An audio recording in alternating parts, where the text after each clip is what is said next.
So I would like to invite Dr. Syed Haider back to the show. We've had him on before, and I appreciate so much, sir, that you're taking the time to be with us and put up with some of the difficulties we've had in getting started today. So thank you very much for that. Um, That's my pleasure. Dr. Haider, thank you, thank you. You have really looked into this, into how decisions are being made based on race these days and not to do with science or the medical knowledge that we have. Yeah, absolutely. And so it is coming from a place of critical race theory in our government. And it's infected the political discourse in every field. And now we're seeing it in medicine. I mean, we hadn't really seen it in medicine until this pandemic and until actually just the last couple of months. And what happened was that the FDA, the head of the FDA is appointed by the administration, so they have basically a direct line to what the FDA does, and are basically responsible for it. So the Biden administration hasn't chosen a permanent head of the FDA, but they've kept in somebody interim, because the actual head just basically left almost in protest, I would think, over what's been going on with the pandemic. So anyway, the FDA had done emergency use authorizations, for multiple drugs and multiple monoclonal antibodies. And when Omicron came around, they found, there was data showing that the older monoclonals weren't working. So they did an emergency use authorization for sotrovimab, and that's the only monoclonal that was available for a short time for Omicron. And what was interesting about it was that there was some wording in there indicating that you could actually consider race as a risk factor for the virus specifically, or for like a worse outcome, and perhaps use race in order to stratify people in terms of risk.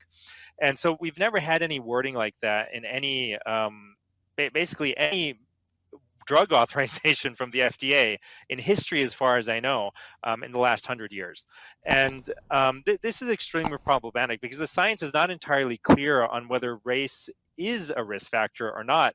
And so what you could see happening theoretically, and a number of states actually ran with this, and they actually built it into their risk calculators to determine who would get access to the limited supplies of sotrovimab in the United States. So this is the issue, that there were limited supplies, and you could imagine that a doctor might be presented with a healthy young black man, maybe a healthy young black banker, right, working on Wall Street and maybe working from home for the entire pandemic, who might come down with COVID, come to the doctor and say, I'd like monoclonal antibodies, versus, an old white trucker who's like obese and has diabetes, and the healthy young black man working from home might be scored higher in terms of risk just because of his race. Whereas any sane doctor would look at these two patients and say, without a doubt, if I have to choose one of them, it's going to be the elderly, obese, diabetic trucker sitting on, all day long, not moving, driving a truck around. He's the higher risk patient without a doubt. So they're pointing at, what they're suggesting in the emergency use authorization is that there is systemic racism leading to different outcomes based on race. And so there's actually conflicting scientific data on this question. Like, does race actually play a factor in COVID-19 outcomes or not? So, for example, just to give you an example of some of the data out there, there was a study on more, I think, 3 or 4 million people in California. And so it suggested that there was a higher risk of catching the virus and being hospitalized with the virus if you were not Caucasian.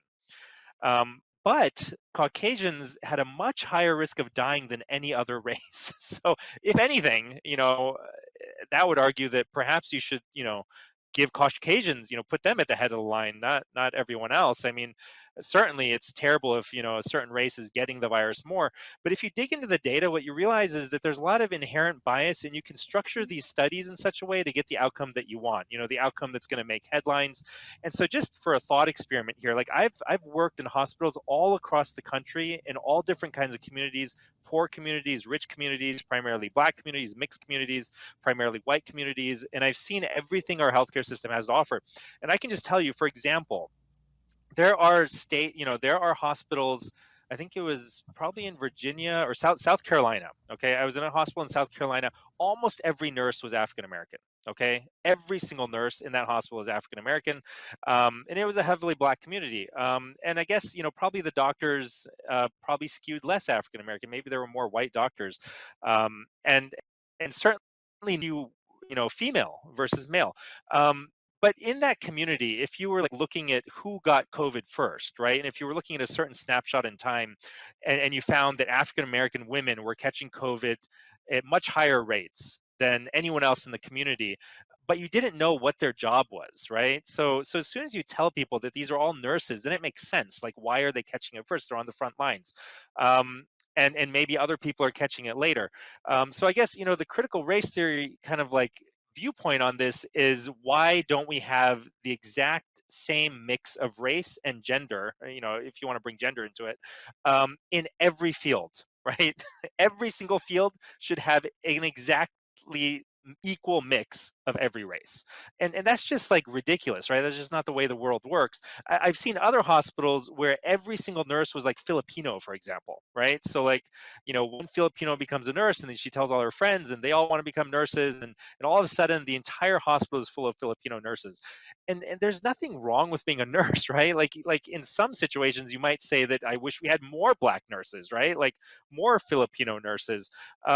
But it does perhaps make them higher risk to catch COVID, right? So these studies, they're inherently, there's a lot of bias in them, and there's a lot of confounding variables that are not controlled for. I mean, they try to control for them, but they don't really. So really, there's no like compelling that actually being African American increases your risk from COVID-19. So as physicians, we've always just looked at patients based on like, who do I see in front of me and what are their risk factors, regardless of like what race they are. It doesn't really matter.